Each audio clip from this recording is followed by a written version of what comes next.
Every time I look in a mirror, I see a figure standing behind me that disappears when I turn around.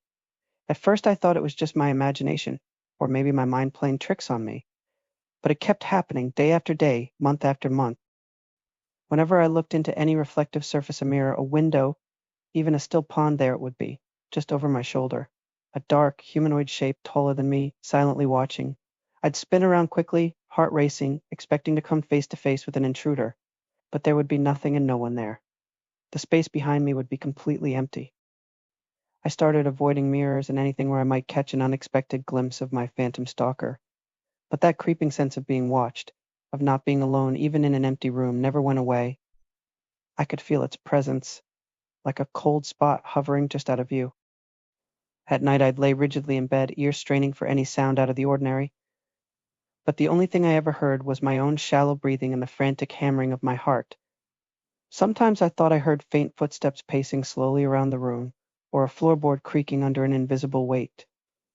But whenever I worked up the courage to check with a flashlight, there would be nothing to explain the noises. My reflection stalker only seemed to grow bolder as time passed. Soon I began catching brief glimpses of it, even without the aid of mirrors. I'd see a tall, impossibly thin shadow sweep around a corner. An unnaturally pale face would peer through a window for an instant before vanishing, and whenever I whipped around to confront my tormentor, there would be nothing there. I started questioning my sanity.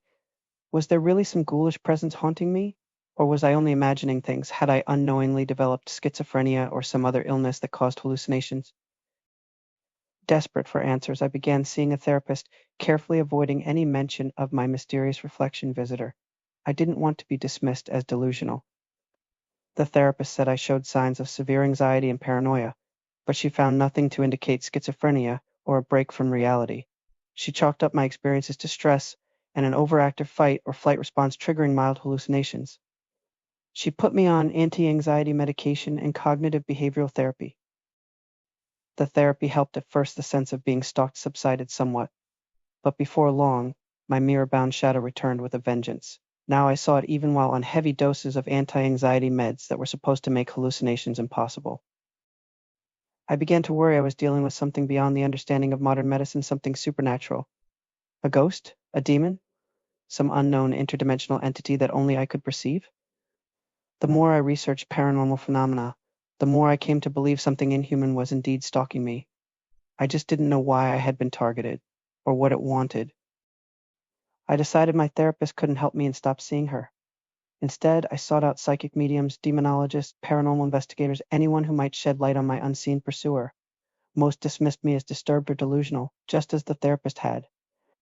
A handful admitted they sensed a dark, malevolent presence clinging to me, feeding off my terror. They offered to perform cleansing rituals, but admitted this entity felt far too powerful for their abilities. None could offer me answers or lasting relief. As the haunting wore on, my physical and mental state deteriorated. I stopped sleeping normally, racked by nightly bouts of panic that would jolt me from the few fitful hours of rest I managed to get. I dropped weight precipitously. I didn't have much of an appetite anymore, with my stomach knotted in dread. Dark circles etched permanent bruises under my eyes. My skin took on an unhealthy gray pallor from endless stress and lack of sunlight. I now avoided going outside where unexpected reflections might await. My reflection stalker was destroying me, yet I still didn't understand what it was or why I had become its victim. Increasingly desperate, I began researching obscure occult rituals to summon and trap supernatural entities, hoping I could force my phantom to manifest fully and give me answers. The rituals were often gruesome and dangerous, sometimes bordering on necromancy, but I no longer cared if I ended up conjuring something worse.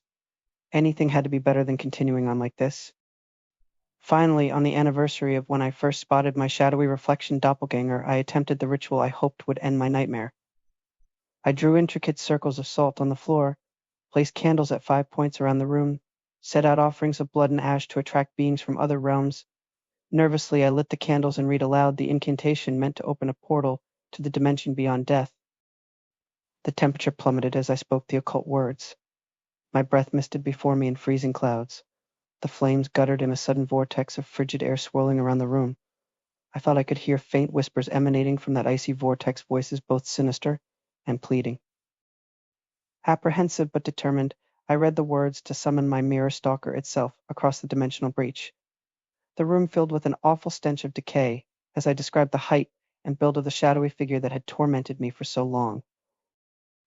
As I uttered the final summoning phrase, all the candles blew out at once, plunging the room into absolute darkness. I could no longer catch a breath. It felt as though an immense pressure sat upon my chest. Something ice-cold and bone-dry clasped my shoulders with an impossibly strong grip. And though I stood before no mirror, I could see out of the corner of my eye the same shadowy shape that had haunted my reflections for the past year. Only now it seemed solid, real, and terrifyingly close, looming directly over my right shoulder. I sensed a figure leaning down toward me, an unseen face inches from my own. As I stood paralyzed in that crushing blackness, a voice colder than Arctic wind whispered almost directly into my ear. "It comes." An instant later, the pressure lifted. The temperature snapped back to normal. The candles relit as if by their own volition, revealing the room empty save for me. The salt circles remained intact. There was no sign anything had manifested within them. But scorched into the floorboards by my feet were letters freshly burned. B. E. H. I. N. D. I bolted from the house and did not return for 3 days. I stayed with a friend, avoiding mirrors and windows and anything else that might show a reflection. I hoped desperately that failed summoning ritual would banish the stalker from my sight.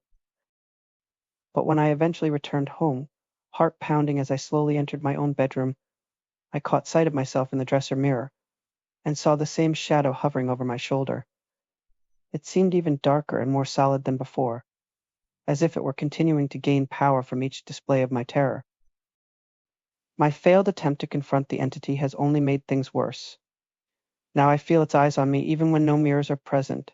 I'll awaken to find the shadow standing silently over my bed, empty white eyes glowing faintly in the darkness. It follows me from room to room, an ever-present companion I cannot escape. And now it has started touching me. I'll feel cold, dry fingers brush the back of my neck or seize my wrist for an instant before letting go. At times I am shoved violently from behind by an unseen hand, or have bed sheets wrapped tightly around me by some otherworldly force while I lie paralyzed in fright. The encounters grow progressively more threatening and aggressive. I fear it's only a matter of time before this entity tries to seriously harm, or even kill me. In desperation, I've tried everything I can think of to be rid of the stalker. I brought in a medium to cleanse my home, but her efforts barely slowed the entity's escalating attacks. I had my house blessed by a priest to no avail. I even moved across the country to escape, only for the shadow to reappear in the mirror my very first night in the new home. Out of options, I've largely succumbed to this thing's sinister will, becoming a prisoner in my own home. I avoid mirrors. I barely sleep. I have given up any hope of resuming a normal life. I know this ghostly predator is feeding on my misery, but I don't know how to make it stop. I have no power over it. My last shreds of sanity now depend on denial and distraction. As long as I avoid reflective surfaces and try not to acknowledge the entity's presence, it keeps its distance. If I let my mind wander to the thought of it hovering just out of sight, it seems to take that as an invitation to torment me further. So I immerse myself in books, movies, anything to drown out the sense of its malignant gaze following my every move. As long as I can focus on the stories of other people's horrors, it's easier to ignore my own. Reading tales of supernatural stalkings, bloody murders, deranged psyches comforts me in a strange way now. At least those dark fates befell someone else, not me. Not yet. But I'm gradually losing my grip even on this last refuge. My mind feels like it's unraveling more every day. I'll be reading a book and suddenly realize I haven't comprehended a word on the page in the past hour, too consumed by gnawing dread and the certainty that it is lurking just outside my field of vision. Even with medication, I find myself spacing out for longer periods, coming back to awareness with a feeling of lost time and a fearful certainty that something ominous occurred in those unremembered minutes. My reflection stalker knows I am weakening. The phenomena grow ever more threatening. Doors slam violently in empty rooms. Fire erupts spontaneously from electrical sockets for no explainable reason. I'll hear a deafening bang and come racing into a room to find every picture knocked off the walls. Voices I do not recognize call my name from dark, empty corners. Most disturbing, I sometimes catch a glimpse of not just one shadowy form hovering nearby, but two, then three. A gathering of faceless specters all fixated on me. I fear I won't last much longer under this supernatural siege. Sooner or later, my frayed psyche will snap completely, leaving me at the mercy of these increasingly aggressive and powerful forces no one else perceives. I will become just another missing person case, just another unsolved mystery. Unless whatever is stalking me chooses to leave enough of my physical form behind to raise even darker questions. The only solace I have left is that when I finally break, when this thing claims me once and for all, at least I will be released from the unbearable dread of wondering what it has planned for me next.